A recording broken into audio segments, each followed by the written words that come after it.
this just came in, and I was deciding on whether to purchase this one or the X6.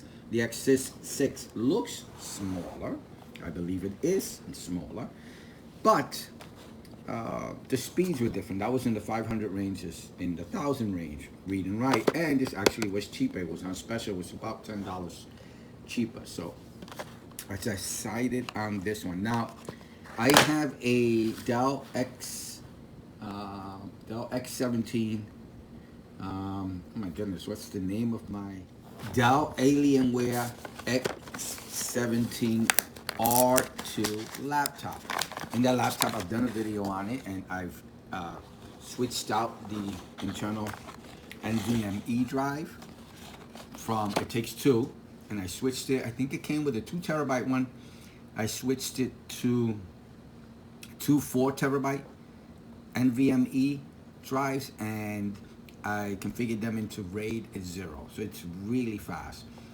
But I found that because it's so fast to copy files to the drive, basically it's the whole C drive, I tend to store more files on there while I'm working on them, especially video files and stuff like that. But it fills up my drive. Believe it or not, I've got 7 terabytes, and I'm still filling it up. This 4K videos, 5K videos that I do with the GoPros and my phone just are huge. They're in the gigs in size, no more kilobits, no more megabytes, just huge. So I purchased this to drop and to relieve the C drive from all that transferring and working off of. And I purchased this to add an additional 4 terabyte SSD. And I purchased a 4 because there's not a 5. And the 5 is a regular spinning drive, and I don't want a spinning drive. I want an SSD drive, so I don't have to worry about it when I drop it. Now, my configuration, again, I've done a video on it.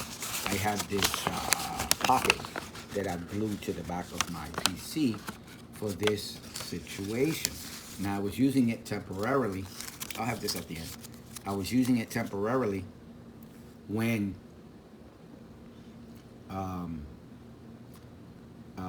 I do have another SSD that I use that I travel with sometimes, and I work off of that drive. It's a SanDisk one, but I decided to go cheaper. That one's about $100 more. This one I went cheaper because this is going to stay on the drive for the whole time. I'm not going to remove it. I'm going to leave it as my D drive or my second drive or my slave drive, and I'm going to work off of it instead of doing the whole transfer with the other. I use the other drive, the SanDisk. It's double the speed. I mean, it's really fast, but I use that for so many other things. I don't want to take it up just on that laptop alone. I have a computer and another laptop I work off of, and that's where I actually use the SanDisk to go between those laptops. This, I want to just leave it permanently on my Dell X17R2.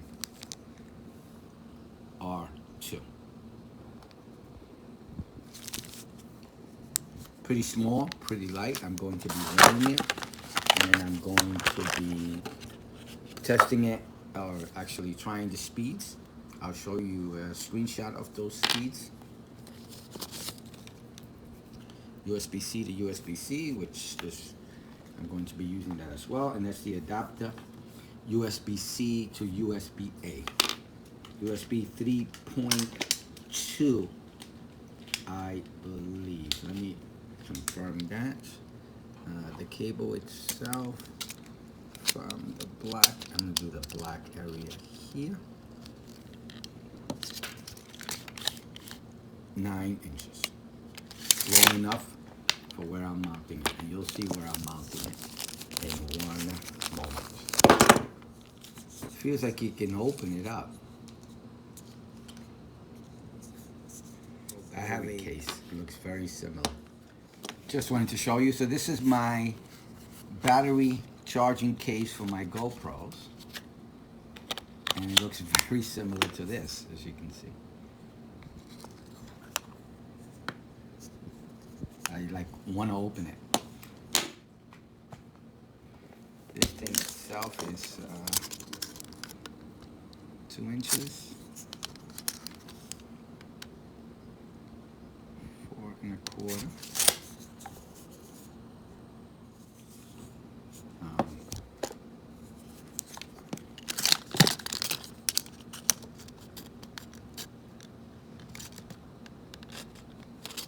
Let me go for it. 1/4 of an inch thick.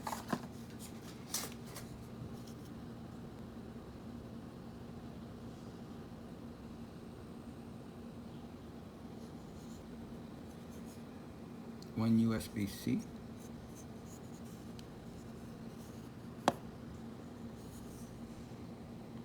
Nothing else.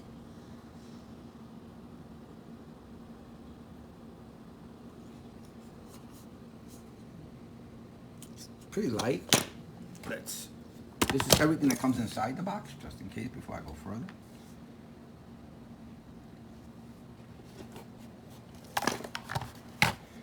And let's weigh it.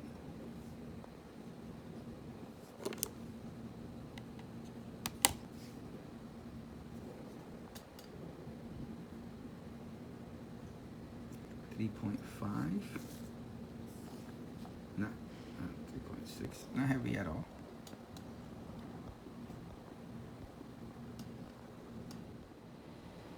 This is the top of my laptop. I'll put a link below of the video I did on this item, and in that video all the information will be below on where to purchase it. I purchased it from Amazon, and it's basically a docket or a hard drive pocket. It's a great idea. I have no regrets in getting this. This is the opening for the actual connection to the SSD.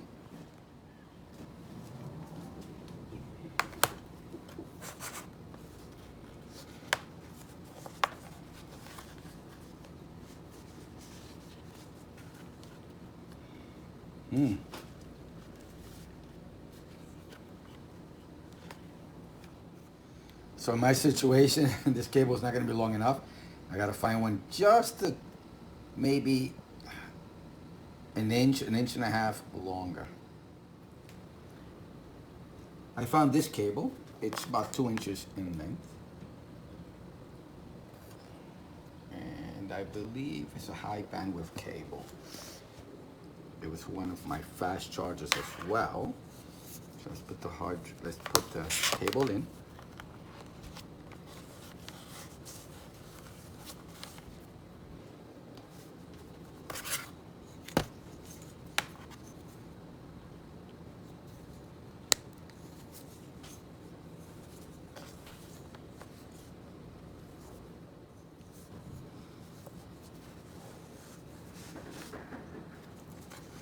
Perfect fit.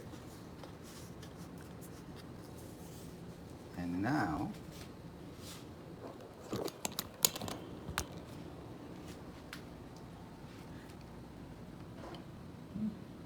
my hub, my micro SD card reader.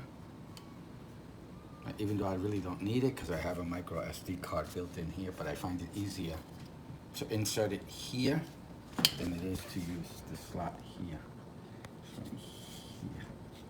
So I do that, much easier for me. My Ethernet cable. Perfect. Now when I lift it up,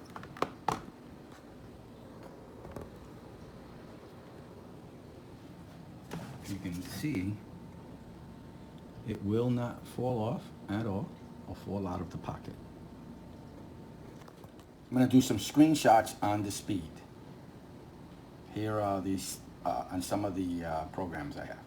Here are the tests.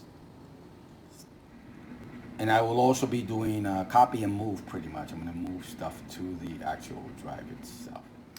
The drive itself comes up with some shortcuts, I guess, to download the software, photo organizer, and support website. I will not be using any of these. I like to just copy and paste, and I don't like to use any software for backup. The only software I use when it comes to organizing or synchronizing between hard drives, it's GoodSync. Besides that, I don't use an automatic software backup, except for my photos. I do Google Photo uploads and Amazon and all that to back up my photos, and that's because they reduced the size of the photo, so it takes the work from me. But for data in general, I do it myself. A lot of copy and paste.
The shortcuts on the root of the drive, I actually, if you saw, I don't know if you saw it, but what I did was I took those shortcuts before formatting the drive, I cut them and I pasted them into a file called hidden.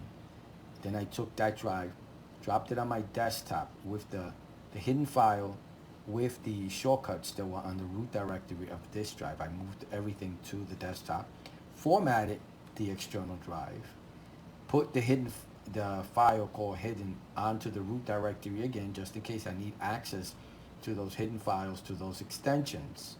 Then I hid the file by making a hidden file by right-clicking the file, choosing properties, and checking off hide files, or make it a hidden file so it won't be seen regularly. So it's there, but I won't see it. That's something I do with the actual, before formatting the drives that I receive. If they have content in them, I hide them within a file within the root directory of the drive that I actually buy. That's my way of doing things. That way, if I need it, I could just unhide or view hidden files and I'll see it with no issues. I don't want to format and have it disappear. A lot of the drives actually have the capability after formatting to bring back those files. It's within the firmware of the drive itself. But I'm not going to take that chance, so I'd rather make sure to have a copy of whatever content is on the drive when received.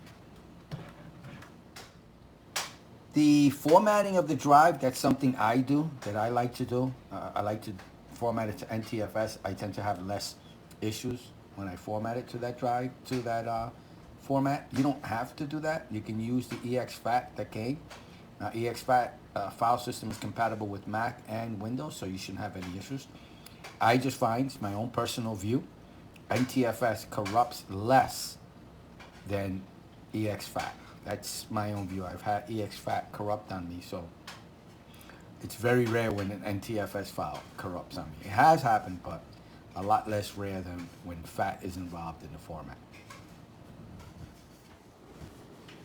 Those were the speed tests that I ran, and I used, what was that, 1, 2, 3 different programs. So I'm pretty happy with the speed I got. Make sure that whatever USB cable you use a high-speed one, capable of, 10 gigs, 20 gig speeds. You don't want to use, if you use a regular USB-C cable to this hard drive, you're not going to get the speeds I was getting. Got it? This cable is very important to make sure that you're running, that you actually have the bandwidth within the cable, the quality of the cable being USB-C. I'm running a USB-C to USB-C. I don't even want to use an adapter. They say the adapter doesn't play a role in how fast you go back and forth, but I'm not even going to put anything between. I'm running it directly from the hard drive, USB-C, to the back of the USB-C port in the back of my computer. My computer is a high speed as well, so I'm pretty happy. I'm getting pretty accurate about, the copy and paste, not so accurate, or the copy and move, the cut and move. Doesn't show it, but the speed tests themselves show that I'm getting about what I should be getting, 800, 900. You never get what's described or what's posted on the box. Usually I'm not used to that. I'm used to getting just a little bit below that. And I think it's about 800, 900. So I'm pretty satisfied. And I think I'm gonna get many, many, many uses out of the Crucial X8 hard drive. So I'm pretty happy with it. Maybe I'll do an update in a little while, 6 months or so, let you know how I feel about it. All right, thank you for watching. I hope you liked the video, and if you do, please like and subscribe. Thank you for watching. Have a good day. Bye now.